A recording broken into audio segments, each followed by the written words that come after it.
The Ridgewood Country Club's main dining room sparkled with crystal chandeliers and polished silver, exactly the kind of old-money elegance that made my extended family feel sophisticated and important. Tables draped in cream linen filled the space, each one carefully arranged for the Morrison family's annual reunion, a tradition that had continued for 23 years since Great-Uncle William had established it as a way to maintain family connections across generations. I sat at table 12. Positioned strategically near the service entrance where the catering staff moved efficiently between the kitchen and dining room. It wasn't an accident that I'd been placed there. For the past 4 years since I'd left my corporate finance job to start what my family called playing with military equipment, I'd been relegated to the least prestigious seats at family gatherings. The seating chart reflected the family's internal hierarchy perfectly. Cousins with successful law practices, medical careers, and established businesses occupied the prime tables near the head table where Great-Uncle William held court as the family patriarch. Those of us considered less successful were scattered around the periphery, close enough to participate but far enough away to avoid disrupting important conversations. "Can you believe Sarah actually showed up?" my cousin Jennifer whispered loudly enough for half the room to hear. She was seated 3 tables away with her husband Mark, both of them dressed in the kind of expensive casual wear that screamed, "We belong here." "I heard she's been struggling since she quit her job at Goldman Sachs," my cousin Michael replied, adjusting his Rolex with the casual precision of someone who wanted everyone to notice it. "Some kind of midlife crisis about wanting to find her passion, or whatever." The familiar shame washed over me as I sipped my water and pretended to study the club's architectural details. The truth was more complicated than they assumed, but I'd stopped trying to explain my career transition 3 years ago when it became clear that no one was interested in understanding. "You can't afford to be at this country club," Jennifer announced, her voice carrying across the dining room with the authority of someone who'd appointed herself the family's social arbiter. "The membership fees alone are $50,000 annually, plus dining minimums and event charges." Others nodded in agreement. My cousin David looked concerned rather than malicious, but he didn't contradict Jennifer's assessment. Even my Aunt Patricia, who'd always been kind to me, seemed uncomfortable with my presence at such an expensive venue. "Maybe Sarah has a sugar daddy," my cousin Lisa suggested with a cruel laugh. "How else would she afford to eat here?" More laughter rippled around the nearby tables. I kept my eyes on my salad, cutting small pieces of mixed greens while my family discussed my supposed financial struggles. "I mean, she drives that old Honda," Michael added. "Lives in some tiny apartment downtown. Clearly not making much money with whatever business venture she's attempting." "What does she even do now?" Jennifer asked, though she wasn't directing the question to me. "Something with consulting? Or maybe she's working for some startup that hasn't failed yet." "Defense contracting," my Aunt Patricia said quietly. "She mentioned something about military contracts when I talked to her last Christmas." "Oh, so she's trying to sell paperclips to the Pentagon," Jennifer said with theatrical disappointment. "How quaint." The conversation continued around me, my family members analyzing my career choices and financial situation as if I weren't sitting 20 feet away. This had become a tradition at family gatherings, using my apparent lack of success as a cautionary tale about the importance of maintaining stable corporate employment. What they didn't understand, what I'd stopped trying to explain, was that Titan Defense Solutions wasn't a small consulting firm struggling to sell office supplies to government bureaucrats. It was a $2.8 billion defense technology company that developed advanced radar systems, satellite communications equipment, and missile guidance technology for the U.S. military and allied nations. But my family saw my modest lifestyle and assumed failure. I'd founded Titan Defense 4 years ago after leaving Goldman Sachs, using my background in military finance and my understanding of defense procurement processes. The company had grown from a single contract worth $50,000 to become one of the fastest-growing defense contractors in the country, with active projects for the Air Force, Navy, Army, and several NATO allies. However, explaining defense contracting to civilians was complicated, especially when most of the work involved classified projects that couldn't be discussed in detail. It was easier to let my family make assumptions than to violate security protocols trying to correct their misconceptions. "I heard she's living paycheck to paycheck," Michael said, his voice filled with the kind of false sympathy that made the criticism sting more. "Apparently she had to borrow money from her parents last year." That wasn't true, but I didn't correct him. The loan he was referring to was actually a business investment where my parents had purchased a small equity stake in Titan Defense. They'd received a 400% return on their investment when we'd completed our Series B funding round, but they'd never mentioned that windfall to the extended family. It's sad really, Jennifer continued, apparently not finished with her analysis of my life choices. Sarah was always the smart one. Harvard MBA fast track at Goldman Sachs seemed destined for real success. Then she throws it all away to chase some entrepreneurial fantasy. Maybe she'll figure it out eventually, David said with genuine concern. Some people need to learn the hard way that business ownership isn't for everyone. My phone buzzed discreetly in my purse. I glanced at it. Margaret Wu, my executive assistant. I let it ring, not wanting to give my family additional ammunition about my inability to maintain professional boundaries during social events. The phone buzzed again 30 seconds later. Margaret again. Sarah, Aunt Patricia said gently, noticing my phone. Maybe you should take that call? It might be important. It's probably a bill collector, Jennifer said with a laugh that wasn't entirely joking. Or maybe her landlord asking about rent. The phone buzzed a third time. This was unusual. Margaret was extraordinarily professional and wouldn't call repeatedly during a family event unless something urgent was happening. Excuse me for just a moment, I said, standing and walking toward the club's lobby area to take the call privately. Margaret, I answered quietly, what's happening? Ms. Johnson, I apologize for interrupting your family gathering, but we have a significant development with the Boeing contract. What kind of development? The Pentagon fast-tracked the approval process. Boeing's executive team flew in from Seattle this morning and they're requesting an immediate contract signing ceremony. They want to formalize the agreement today rather than waiting until next week. I felt my pulse quicken. The Boeing contract was the largest single deal in Titan Defense's history. A $2 billion agreement to provide advanced radar systems for the new generation of military transport aircraft. Margaret, I'm at a family event at Ridgewood Country Club. I understand, and normally I would reschedule, but Boeing's CEO is only available today.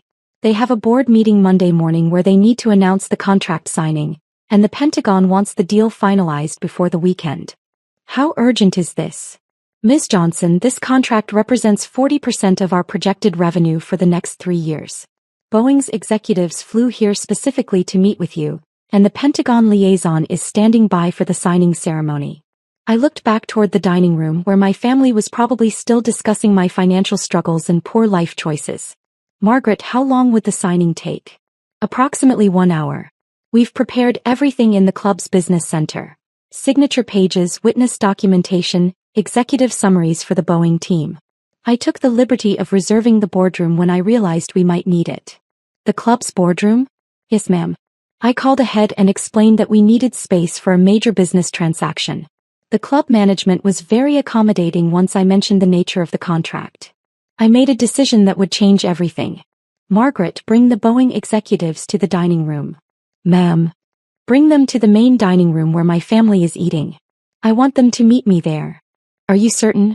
This is a very high-profile contract signing. I'm certain. Give me 5 minutes to prepare the family, then bring the Boeing team to table 12. Understood, Ms. Johnson. The executives are very excited to finalize this agreement. I returned to the dining room where the conversation about my financial situation was still ongoing. Jennifer was explaining to a cousin from out of town how my career transition had been a cautionary tale about the dangers of abandoning stable employment.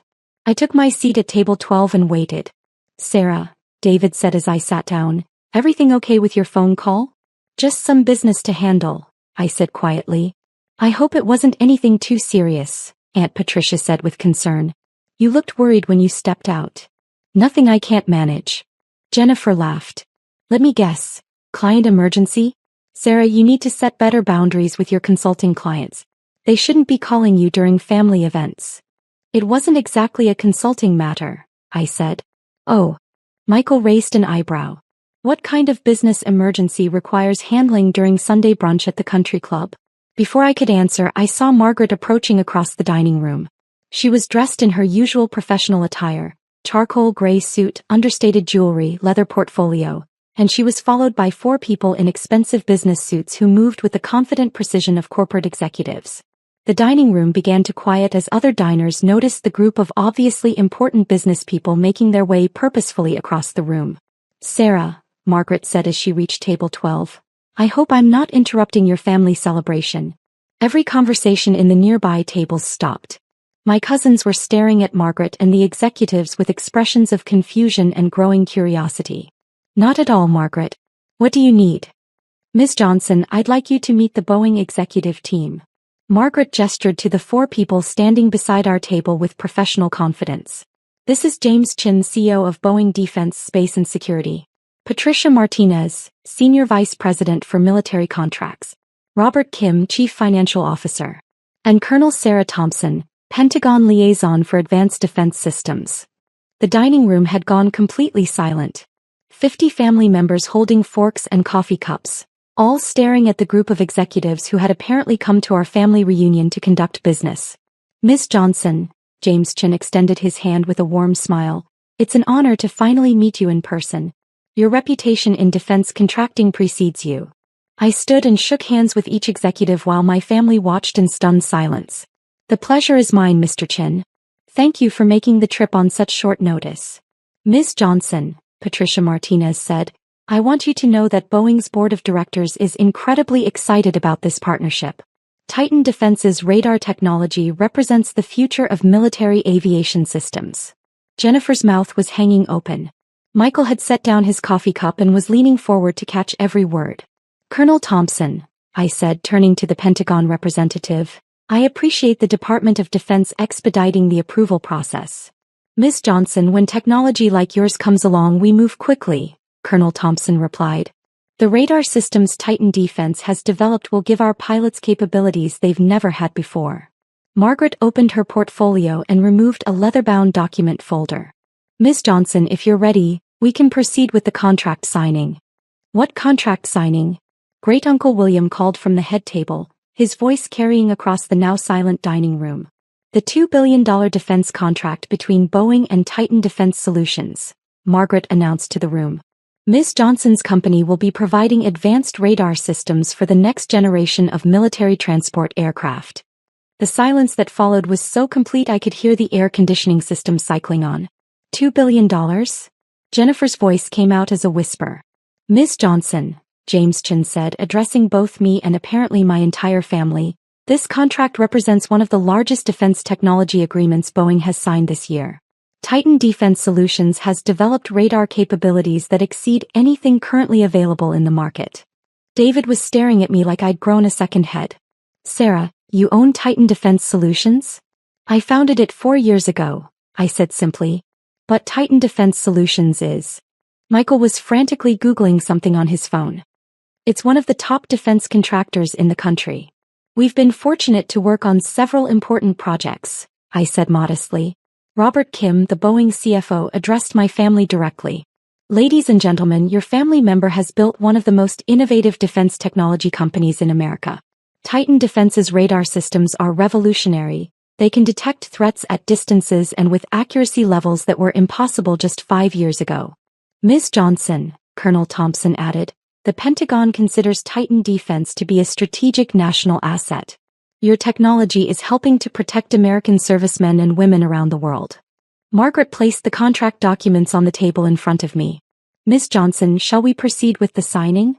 I looked around the dining room at 50 family members who were processing the fact that their failed relative was about to sign a $2 billion defense contract at Sunday brunch. Actually, I said, let me introduce the Boeing team to my family first. This is quite an honor for all of us. For the next 30 minutes, Boeing executives and Pentagon representatives mingled with my extended family, explaining advanced radar technology, military aviation systems, and the strategic importance of Titan Defense's innovations. My cousins asked questions about defense contracting, national security, and the technology that was apparently reshaping modern warfare. Ms. Johnson, Great-Uncle William approached me as the contract signing concluded. I owe you a profound apology. Uncle William, you don't owe me anything. Yes, I do. We've spent years treating you like the family member who couldn't make it in the real world, while you were actually building a company that serves our national defense. Different kinds of success look different from the outside, I said gently. Jennifer appeared beside us, her face flushed with embarrassment. Sarah, I'm so sorry. I said terrible things about your financial situation. You made assumptions based on what you could see, I replied. I live modestly because I reinvest profits back into research and development. Every dollar I don't spend on luxury items goes toward developing better technology to protect American military personnel. But why didn't you correct us? Michael asked, joining our conversation. Why let us think you were struggling financially? I thought about how to answer while watching Margaret coordinate the final contract details with Boeing's legal team. Because I wanted to know that my family cared about me regardless of my bank account, I said. If I'd started every conversation with my company's valuation, would your interest in my life have been genuine or financially motivated? The question hung in the air as more family members gathered around us. Sarah, David said quietly, we failed that test pretty badly. You focused on external markers of success rather than trying to understand what I was actually building, I said. But that's understandable. Defense contracting isn't visible the way other careers are. How big is your company really? Aunt Patricia asked with genuine curiosity. Titan Defense employs 3,400 people across 12 facilities, I said. We have active contracts with all branches of the U.S. military plus defense partnerships with the UK, Australia, Canada, and Japan. And you founded this 4 years ago? Jennifer asked, still processing the magnitude of what she'd learned. I saw opportunities in defense technology that weren't being addressed by existing contractors, I explained. My background in military finance helped me understand what capabilities were needed and how to develop them efficiently. James Chin approached our group as his team prepared to leave. Ms. Johnson, I want to thank you again for accommodating our schedule change. The contract signing went perfectly. Thank you for making the trip, Mr. Chin. Ms. Johnson, I hope your family understands how fortunate they are to have you, he said, addressing the group around us. Titan Defense is one of Boeing's most valued partners, and Sarah's leadership in defense technology is recognized throughout the industry. After the Boeing executives departed, the family reunion continued with a completely different energy. Instead of discussions about my apparent failure, conversations focused on national security, technology innovation, and the intersection of business success with public service. Sarah, Great-Uncle William said during his traditional closing remarks, I want to apologize on behalf of the family for not understanding the importance of your work. Uncle William, defense contracting is complicated to explain, especially since much of it involves classified projects. But we should have asked better questions and listened more carefully to your answers. You should have trusted that I knew what I was doing, even when it didn't look like conventional success. As the reunion concluded and family members prepared to leave, Jennifer approached me in the parking lot. Sarah, can I ask you something personal? Of course. Are you happy? With your work, your company, the path you've chosen? I looked back at the country club where the staff was cleaning up after our family gathering, then at my modest Honda parked between my cousin's luxury vehicles. Jennifer, I wake up every morning knowing that the technology we develop helps protect American service members in dangerous situations around the world, I said. When our radar systems help a pilot avoid a missile, or when our communications equipment helps soldiers coordinate safely, that's the most fulfilling work I can imagine. That sounds like happiness. It is. The financial success enables us to invest in better technology and hire the best engineers. But the real satisfaction comes from knowing that our work saves lives. Sarah, I'm sorry for all the things I said today. And for assuming you couldn't afford to be here. Jennifer, you were focused on appearances and traditional markers of success. That's natural. Most people measure achievement by visible lifestyle choices. But you were building something extraordinary while we were criticizing you for not displaying wealth. I was building something that mattered to me even when other people didn't understand its value. 6 months later, Titan Defense was selected as the prime contractor for a $4.7 billion missile defense system, making it one of the largest defense contracts in U.S. history. The announcement made national news, with several articles mentioning my transition from Wall Street to defense technology entrepreneurship. At that year's family reunion, I was seated at table 1, next to Great-Uncle William. But more importantly, the conversation focused on understanding each other's work rather than making assumptions based on appearances. To Sarah, Great-Uncle William said in his closing toast, who taught our family that the most important success often happens where others can't see it, and that true achievement is measured by the problems you solve rather than the luxury items you display. As we raised our glasses, I reflected on how much had changed since that Sunday afternoon when my cousins had whispered that I couldn't afford to be at the country club. Sometimes families need dramatic demonstrations to understand that the quietest member might be the one accomplishing the most important work. And sometimes, if you're patient enough and committed enough, they eventually recognize that what looked like failure was actually building something extraordinary. The most meaningful recognition doesn't come from industry awards or government contracts. It comes from families who learn to measure success by contribution rather than consumption, and who understand that the person they've been underestimating might be the one protecting everything they care about.